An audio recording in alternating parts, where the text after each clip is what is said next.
Une vibration infernale. C'est quoi? Un 737 en danger. Des grincements, de drôles d'odeurs en cabine. C'est les moteurs?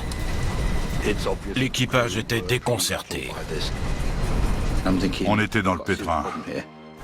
C'est un des pires drames aériens britanniques.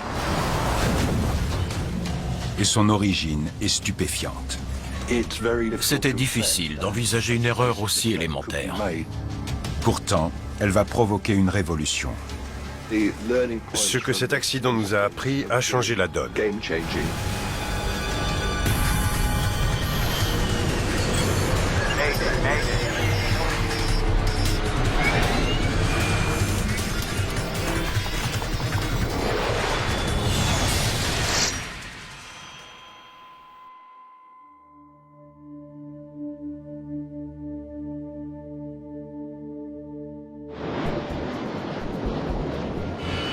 En ce dimanche soir, le travail ne manque pas à l'aéroport d'Heathrow.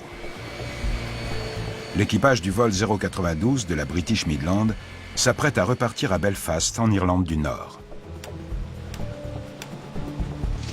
Dites-leur qu'on va y aller. Compris. Mesdames et messieurs, bienvenue à bord. Les dernières vérifications sont terminées et nous partirons d'ici quelques minutes.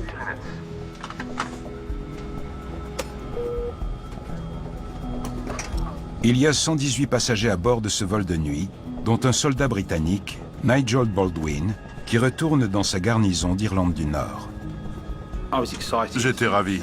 J'avais passé le week-end à finir les préparatifs du mariage. Je me suis installé confortablement, comme tout le monde, pour un vol agréable.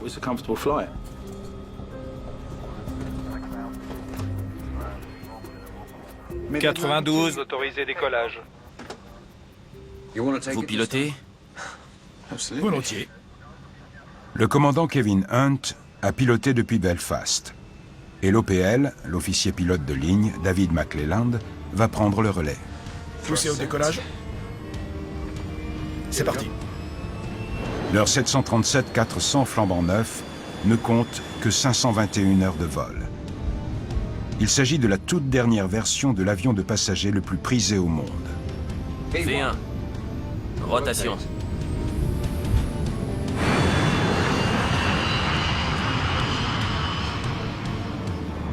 Le vol ne doit durer qu'1 heure et quart. 92, autorisé niveau 3, 5, 0. Lorsque l'avion quitte l'espace aérien encombré d'Heathrow, le contrôleur l'autorise à rejoindre son altitude de croisière. Niveau 350, Midland 92.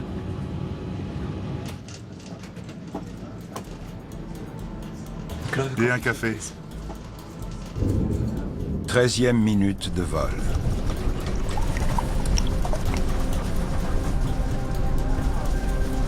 C'est quoi?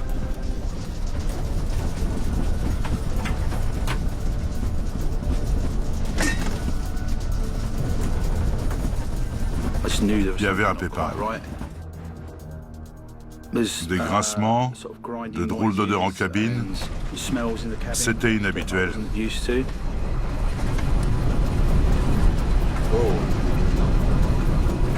Tu sens ça? De la fumée? Un des réacteurs pose problème. Kevin Hunt reprend alors les commandes pour laisser son OPL en déterminer la cause. La mission numéro 1 du pilote est de s'assurer que l'avion ne risque rien, que les instruments de vol affichent les bonnes indications et, le cas échéant, de corriger. C'est les moteurs?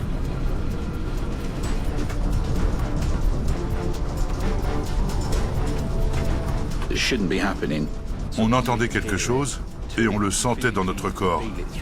C'était un bourdonnement qui vibrait. Il y a le feu. Sur lequel? Le gauche. Non, le droit. Entre le vacarme et le reste, les pilotes ont très vite compris que c'était un des moteurs. C'était de là que venait la fumée, les vibrations et le bruit. Ils décident donc de diminuer la puissance de ce réacteur. Réduction des gaz. Réduit.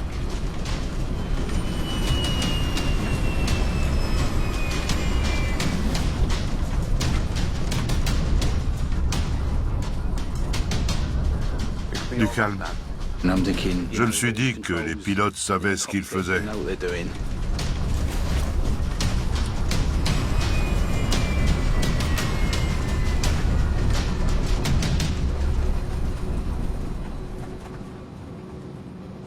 On dirait que ça va mieux. Apparemment, l'équipage apparaît au plus pressé. Et la fumée? Mais il doit vite se poser. Midland 92. Feu moteur, on doit se dérouter vers East Midlands. Compris. Descendez à 10 000 pieds. C'est une situation inhabituelle pour laquelle on s'entraîne très souvent en simulateur, tous les 6 mois. Mais le faire, pour de vrai, en pleine nuit, quand tout vibre, c'est autrement plus difficile. J'ai été soulagé quand le bruit et les vibrations ont cessé. Je me suis dit, affaire réglée. Il faut un quart d'heure pour rejoindre East Midlands, c'est-à-dire moins de temps que pour retourner à Heathrow. Je le coupe. L'OPL arrête le moteur pour éviter que l'incendie se propage. Nigel Baldwin s'efforce de garder son calme. Les gens se disaient, et si ça se passe mal? On se le dit toujours quand on est en avion.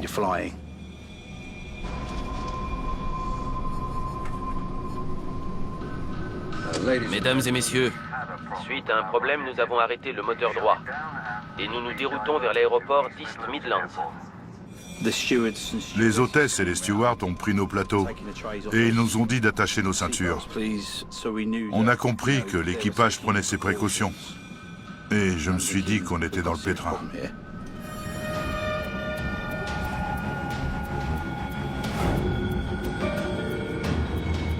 Phare d'atterrissage. Allumé. L'avion doit atterrir avec un seul moteur. Volet à 1. Pour se poser à basse vitesse, on règle les volets pour accroître la portance. Gaz. Et on augmente la puissance du seul moteur disponible.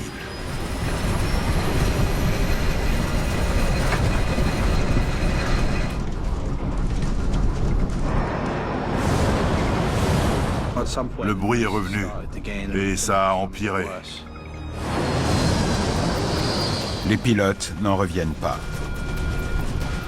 On perd l'autre.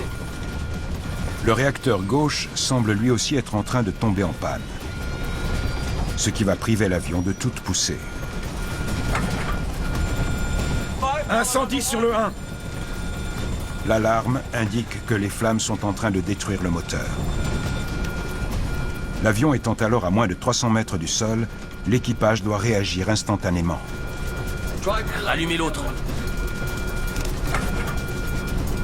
Mais c'est peine perdue. Je ne peux pas. Un des réacteurs est en panne, l'autre est en feu.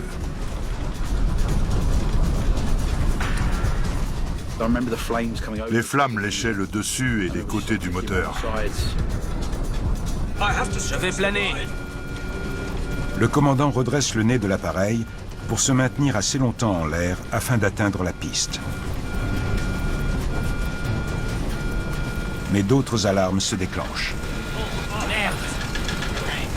En faisant vibrer le manche pilote, l'avertisseur de décrochage indique que l'avion n'a presque plus de portance.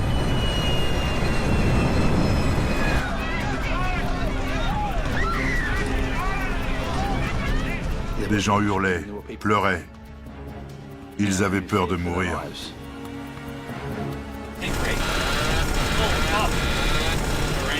Position de sécurité.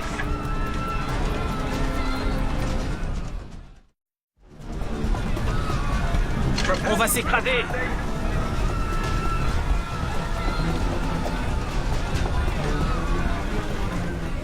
Position de sécurité. Commencez déjà.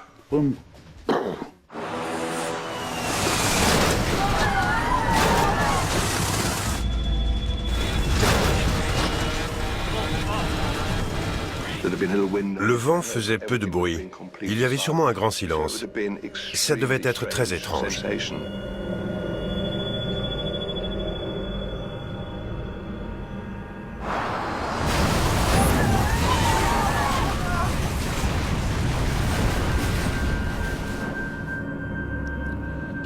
Mes bras ont volé dans tous les sens, jusqu'à ce que l'avion s'arrête.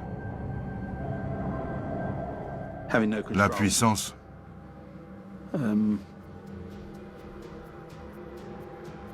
C'était affreux. L'avion a percuté le talus qui borde l'autoroute M1 à 800 mètres de l'aéroport. Si le moteur avait tenu 15 ou 20 secondes de plus, les pilotes auraient atteint la piste. C'est dire s'ils étaient prêts.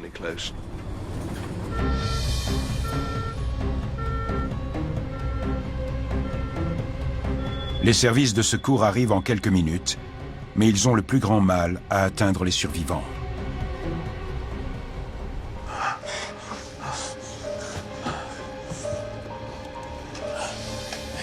L'avion est très endommagé.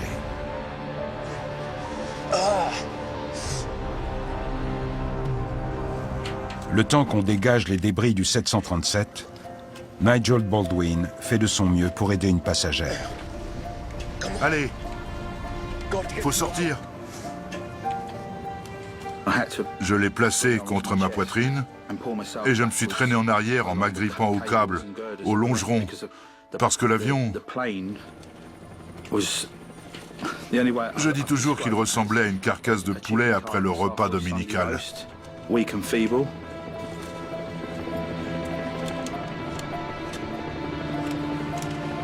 Les tronçons de fuselage risquant de glisser le long du talus et de faire encore plus de victimes, des spécialistes de l'AAIB, l'équivalent britannique du BEA, expliquent comment les arrimer.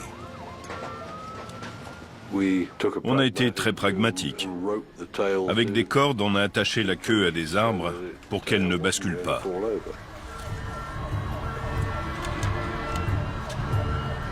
L'empilement des sièges arrachés bloque l'accès aux survivants.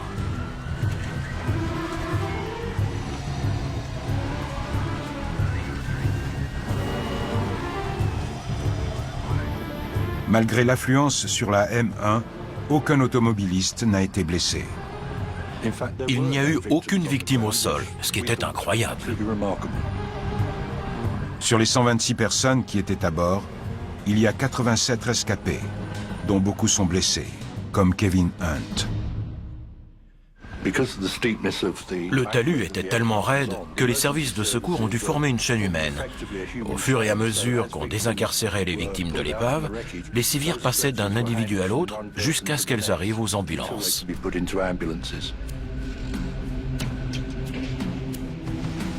Sitôt ces opérations terminées, les enquêteurs de l'AAIB se mettent au travail.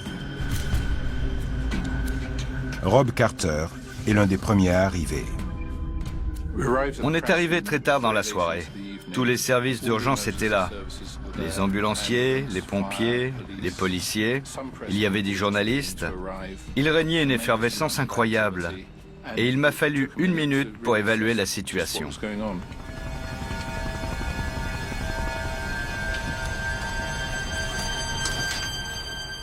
C'était spectaculaire. Dans l'épave, en observant le plafond, j'ai vu qu'il n'y avait plus de compartiment bagages, ce qui était très curieux. Et je me suis demandé où était le plancher.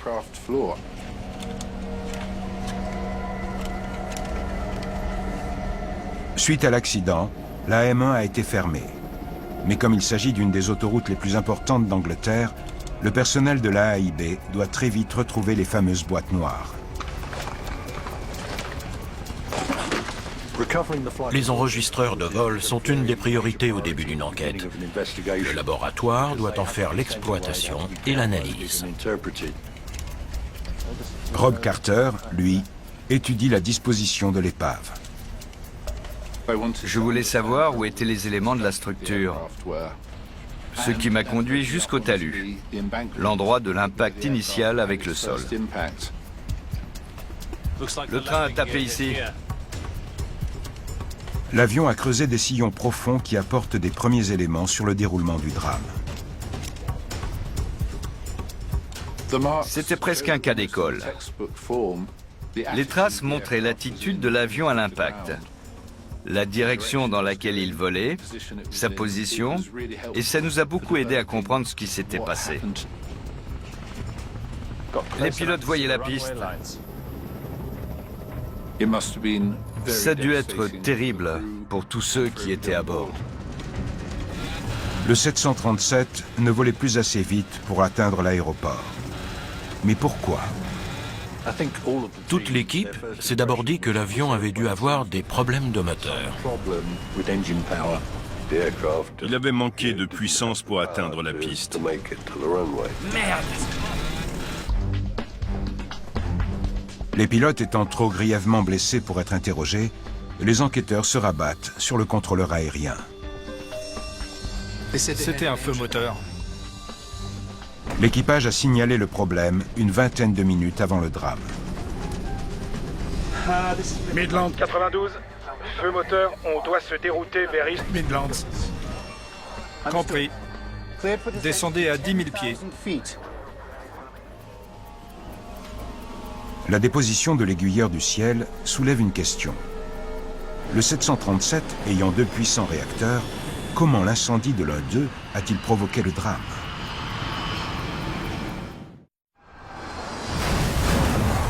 Suite à l'accident d'un avion britannique qui a provoqué un choc parmi les usagers des transports aériens du Royaume-Uni, Christopher Pollard de l'AAIB analyse les moteurs. Si un seul des réacteurs avait fonctionné, atterrir n'aurait posé aucune difficulté. C'était le premier mystère à élucider. Les dégâts des aubes confirment rapidement l'intuition de l'enquêteur. Aucun des moteurs ne fonctionnait quand l'avion a touché le sol. Les 2 moteurs avaient tourné à très bas régime au moment de l'impact. Et il fallait savoir pour quelle raison. Les doubles pannes moteurs sont rarissimes. Et lorsqu'elles se produisent, une vérification s'impose aussitôt. Commençons par le plus évident. Y avait-il de l'eau dans le kérosène? Les moteurs n'ont qu'un élément en commun, c'est le carburant. Détecter ce genre de contamination est très simple. Comme l'eau est plus dense que le kérosène, elle se dépose et forme une couche distincte. Pas une goutte. On peut oublier cette piste. De toute évidence, il restait du carburant dans les réservoirs et il n'était pas contaminé. Niveau 350, Midland 92. Autre hypothèse. Les oiseaux. En cas d'ingestion, les dégâts peuvent être dévastateurs pour les réacteurs.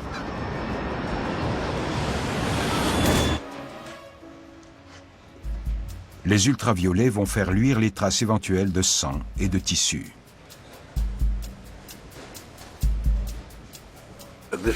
On n'avait aucune preuve. Lumière.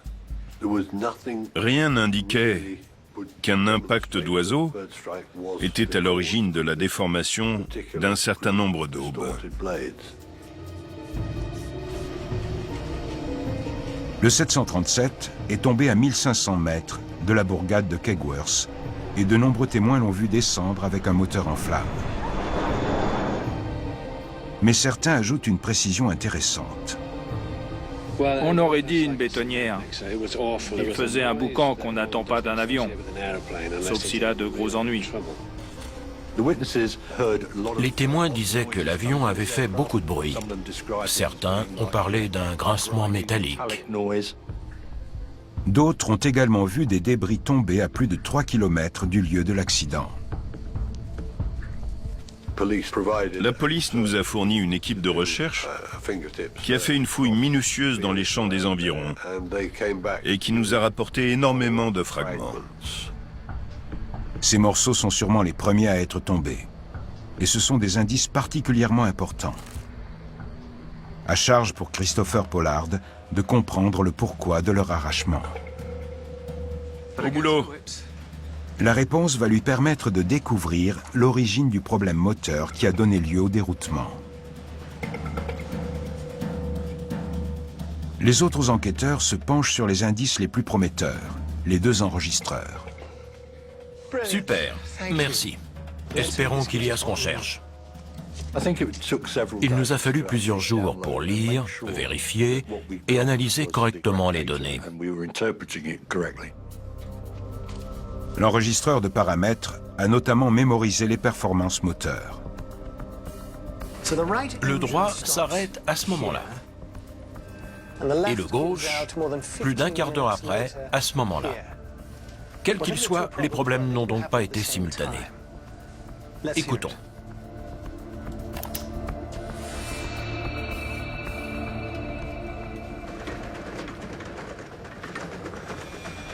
C'est le moteur qui vibre. Ça ne peut être que ça. L'enregistreur phonique devrait fournir un meilleur aperçu des événements.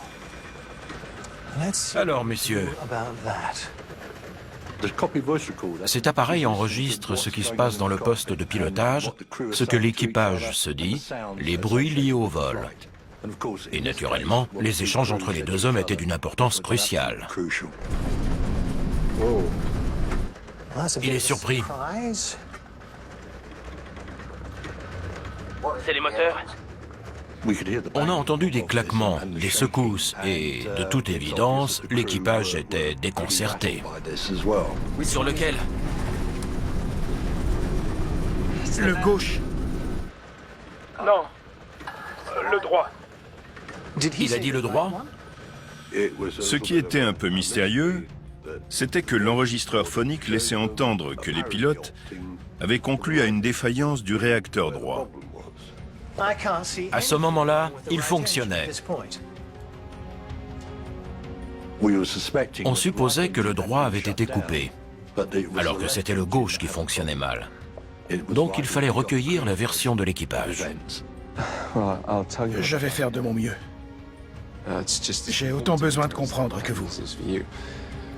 Le commandant de bord étant toujours convalescent, les enquêteurs interrogent l'officier pilote de ligne. L'avion était neuf. On ne comprend pas ce qui s'est passé.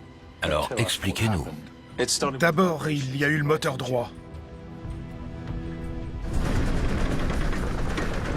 Il vibrait très fortement et le commandant Hunt a suggéré de réduire les gaz. Réduit. Je peux prendre un verre d'eau?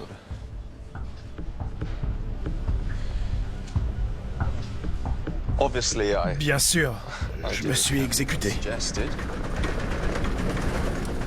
Et après l'avoir fait, les vibrations ont cessé. On dirait que ça va mieux. Les vibrations et le bruit ont disparu. Comme si les pilotes avaient fait ce qu'il fallait. L'AAIB envisage alors une hypothèse pour le moins inhabituelle. Les deux pannes moteurs ne sont peut-être pas liées. Incendie à gauche et autre chose à droite.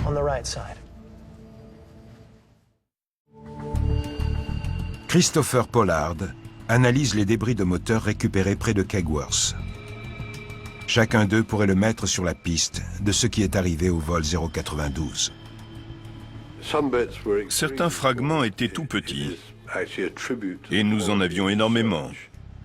Preuve que la fouille avait été très minutieuse.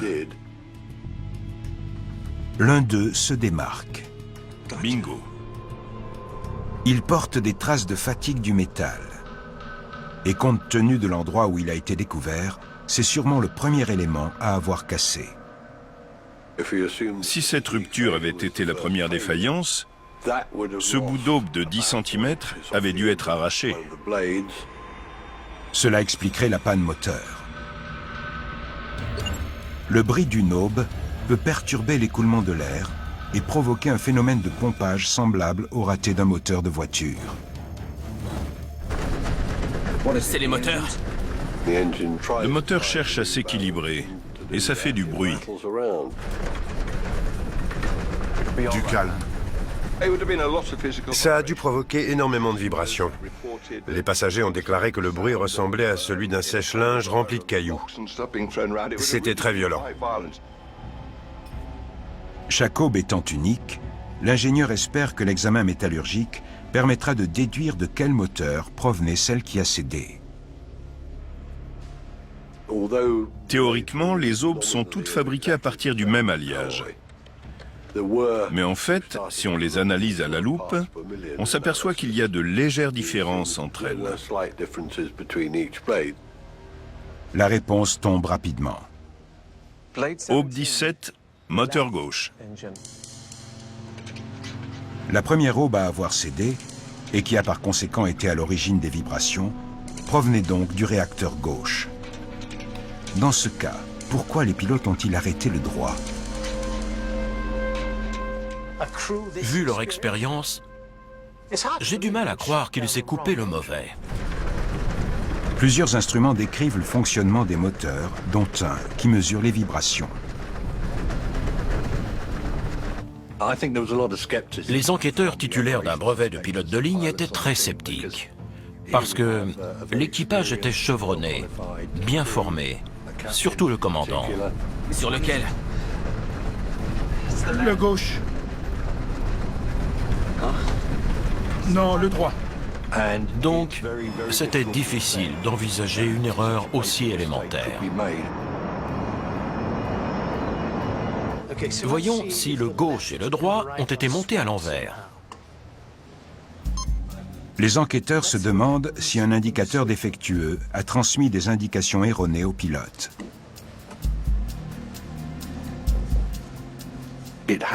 C'était déjà arrivé une fois. Les branchements avaient été intervertis. L'instrument du moteur gauche indiquait le comportement du droit, et vice-versa. Impossible de faire erreur. On ne peut pas les mélanger. Les fiches qu'on insère à l'arrière des instruments sont équipées de détrompeurs. On ne peut pas brancher à droite ce qui va à gauche et inversement. Les tests sont concluants. Les indicateurs fonctionnaient normalement et les branchements étaient faits correctement.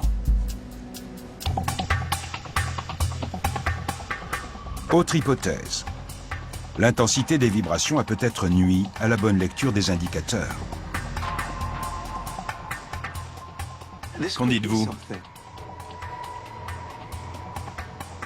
Un commandant de bord américain, dont le 737 avait lui aussi été victime de fortes vibrations, avait déclaré que son tableau de bord était devenu totalement flou, illisible. Il y avait de quoi s'inquiéter, parce que des arrêts de moteur, les pilotes en font plusieurs chaque jour à travers le monde.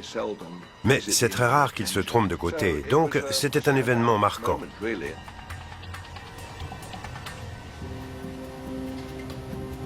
Finalement, les enquêteurs interrogent le commandant. C'est sûr, le problème c'était le moteur droit. Qui plus est, il affirme en avoir la preuve. La climatisation des avions de ligne est alimentée par l'air arrivant des réacteurs. Fort de plus de 13 000 heures de vol, Kevin Hunt connaît bien la relation complexe qui unit les moteurs et les appareils qu'ils alimentent. Coupez-le. Sur son précédent avion, le réacteur droit fournissait presque tout l'air entrant dans le poste de pilotage. La fumée indiquait un problème côté droit. Quand la fumée est entrée dans le cockpit, les deux hommes se sont dit que c'était le réacteur droit qui était victime d'un gros pépin mécanique. Sur le 400, les deux moteurs alimentent la clim. La preuve de Kevin Hunt a coûté très cher. Sur cette version plus récente du 737, la climatisation est différente. On n'a pas conscience de la façon dont on prend une décision. Si on a une image mentale erronée, on s'appuie sur un postulat partiellement faux, ce qui peut avoir des conséquences dramatiques. Et le commandant avait une autre raison de croire qu'il s'agissait bien du moteur droit. Le gauche. Non, le droit. Réduction des gaz.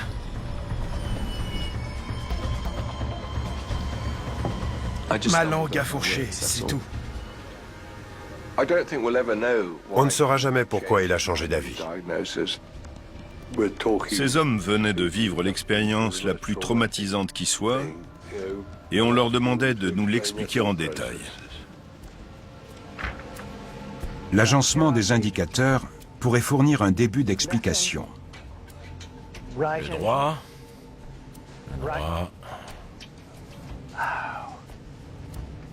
Je commence à comprendre. Les indicateurs de vibration moteur sont sur la droite du tableau de bord. Et en situation de stress, l'OPL a peut-être cru que c'était ceux reliés au moteur droit. Le problème vient bien du droit. Mais si l'équipage a coupé le droit, qui fonctionnait correctement, pourquoi les vibrations se sont-elles arrêtées dans celui de gauche, le défectueux? Ils ont réduit la puissance du droit, mais pour une raison inconnue, celle du gauche a diminué. Il manque une pièce déterminante à ce puzzle. Les enquêteurs analysent les actions des pilotes du vol 092. Quand les ennuis apparaissent, ils réduisent les gaz à droite. On dirait que ça va mieux. Et tout semble réglé. Ça a été la confirmation la plus importante qu'ils avaient pris la bonne décision et que le problème était bien à droite. Sauf que l'OPL a fait un réglage quelques secondes avant l'arrêt des vibrations. Mais bien sûr. Il a débranché l'automanette. Réduction des gaz. Pour réduire la puissance, l'OPL doit au préalable débrancher l'automanette. Coupé. L'automanette est la partie du pilote automatique qui gère la puissance. Et passer en manuel entraîne une réduction des gaz des deux côtés. D'où une amélioration temporaire mais spectaculaire des performances à gauche. Le moteur était endommagé, mais il fonctionnait à bas régime. Une puissance qui suffisait puisque l'avion était en descente. Ça a sûrement été le coup de grâce, parce que les pilotes ont cru que la mesure qu'ils avaient prise, arrêter le moteur droit, était la bonne.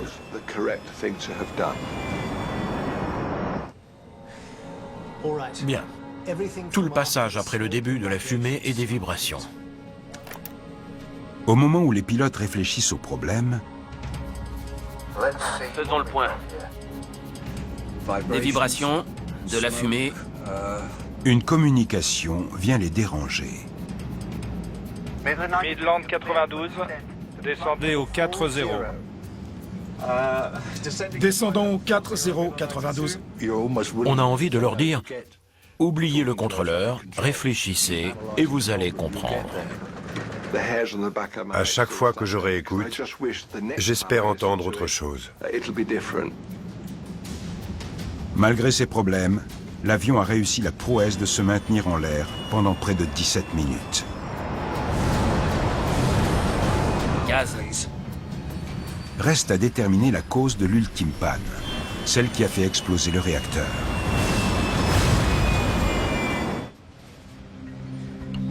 Christopher Pollard découvre des éraflures profondes dans le revêtement acoustique qui assourdit le bruit du réacteur gauche. Éraflures qui permettent de spéculer sur l'origine de la défaillance. Il était très clair que la première panne n'avait occasionné que peu de dégâts. Si une des aubes avait été projetée vers l'avant, elle avait très bien pu se planter dans le revêtement acoustique tendre de l'entrée d'air. Selon l'ingénieur, lorsque la première aube a cédé, un fragment s'est fiché dans ce revêtement. Gaz. Quand l'OPL a remis les gaz, ce fragment s'est délogé sous l'effet des vibrations et engouffré dans le réacteur. On perd l'autre. Un autre bout a cassé. Donc il y en avait deux qui se baladaient dans le moteur. Et ça a conduit à la rupture désastreuse d'un très grand nombre d'aubes. L'équipage aurait pu se rendre compte de son erreur grâce à certains passagers. Une annonce m'a interloqué. Mesdames et messieurs, suite à un problème, nous avons arrêté le moteur droit et nous nous déroutons vers l'aéroport d'East Midlands. D'un côté, on a envie de dire « Pardon, le problème est à gauche ». Mais d'un autre côté, on ne veut pas se mêler de ce qui ne nous regarde pas parce que les pilotes savent ce qu'ils font. Quand Kevin Hunt et David McClelland redémarrent le réacteur arrêté par erreur, ils sont trop près du sol. Quand le moteur est tombé en panne pour de bon, il était trop tard pour faire repartir l'autre. Parce que remettre en route un turboréacteur prend un certain temps. L'avion ne peut que s'écraser.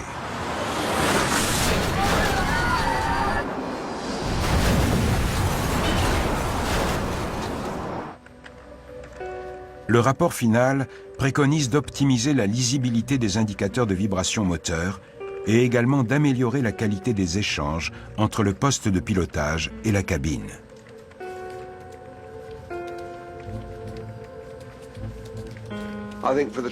Si les passagers remarquent quelque chose de bizarre, sur les ailes ou ailleurs, ils doivent le signaler. Il faut que leur message remonte jusqu'au pilote.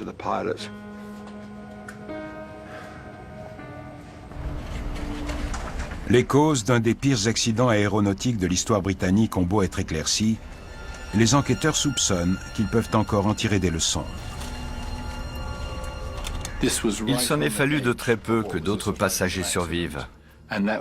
Et c'est pour ça qu'il était aussi important d'étudier ce qu'il s'était passé pour améliorer les choses.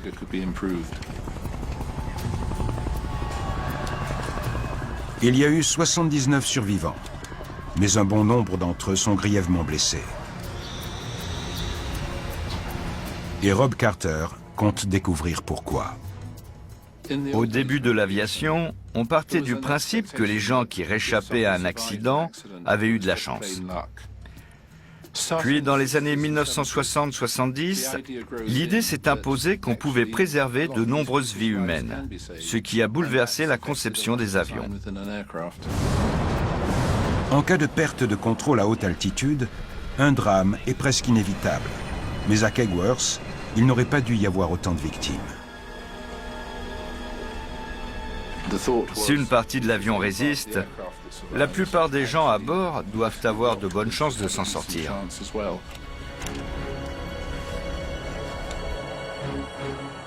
Les dossiers médicaux répertorient les blessures de chaque passager.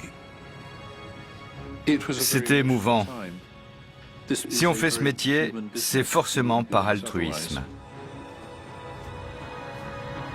Rob Carter compare les blessures des passagers par rapport à l'emplacement de leur siège. Les gens à l'avant ont été les plus gravement blessés, suivis par ceux qui étaient en arrière des ailes, et les moins touchés étaient dans la queue.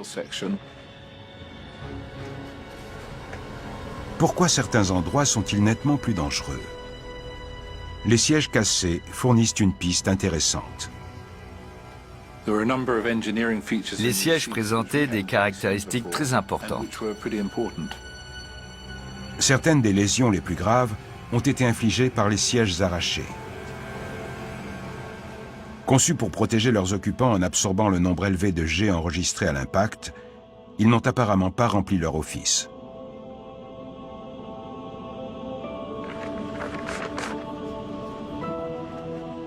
Les tests de l'aviation civile américaine confirment que les sièges résistent à 16 G, une quantité bien supérieure à celle encaissée lors du crash de Kegworth. Ils sont plus performants que prévu. Manifestement, il y a eu un problème. Rob Carter examine les sièges du vol 092 pour comprendre pourquoi ils ont été arrachés afin d'améliorer la sécurité des futurs passagers. Une simulation informatique lui permet de comprendre les effets des forces encaissées par la cabine au moment de l'impact. Ça explique tout. La simulation explique pourquoi certains tronçons ont été dévastés. Les sièges n'y sont pour rien. C'est le plancher qui a cédé. L'effondrement du plancher a été catastrophique. Les sièges se sont retrouvés empilés, presque comme dans un sandwich, ce qui a beaucoup gêné les services de secours.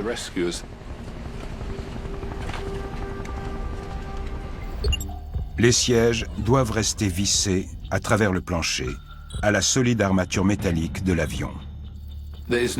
C'est inutile d'avoir des sièges plus solides que le plancher qui est dessous. Là où le plancher a résisté, des passagers ont été blessés à la tête en percutant le siège de devant. Position de sécurité.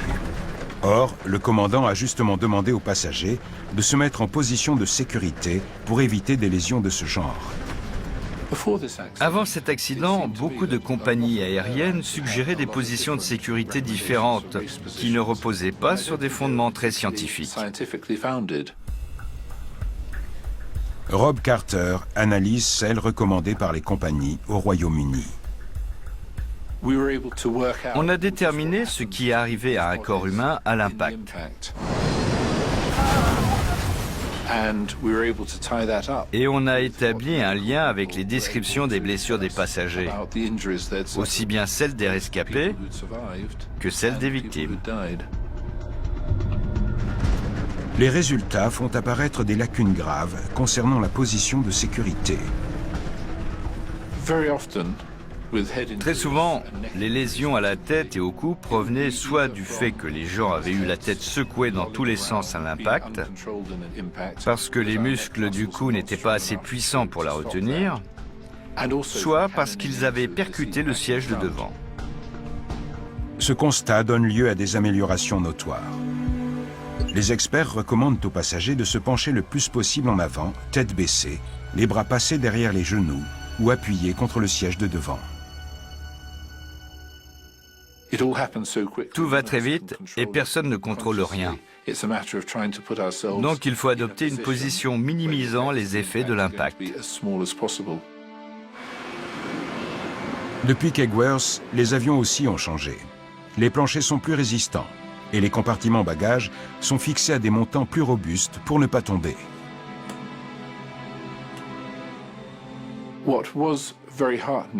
Ce qui a été très encourageant, ça a été de voir que les organismes de contrôle et surtout les avionneurs ont jugé que l'arrachement des compartiments bagages était quelque chose d'intolérable. Et les constructeurs ont fait de gros efforts pour que ce genre de choses ne se reproduise plus. Après l'enquête, la compagnie aérienne licencie les 2 pilotes. Je ne leur en tiens aucunement rigueur. Il y aura toujours des gens victimes des erreurs des autres, et le mieux à faire, c'est d'en tirer les leçons. C'est très gratifiant de voir que cet accident a donné lieu à de vrais changements et à des améliorations réelles de la résistance à l'impact. C'est immensément triste de se dire qu'il a fallu autant de morts et de blessés, dont certains n'ont jamais retrouvé une vie normale. Mais je me réjouis qu'il en soit sorti quelque chose de positif. Ce que cet accident nous a appris a changé la donne dans le domaine du transport aérien. Et heureusement, voler est aujourd'hui extrêmement sûr. La partie dangereuse, c'est d'aller à l'aéroport.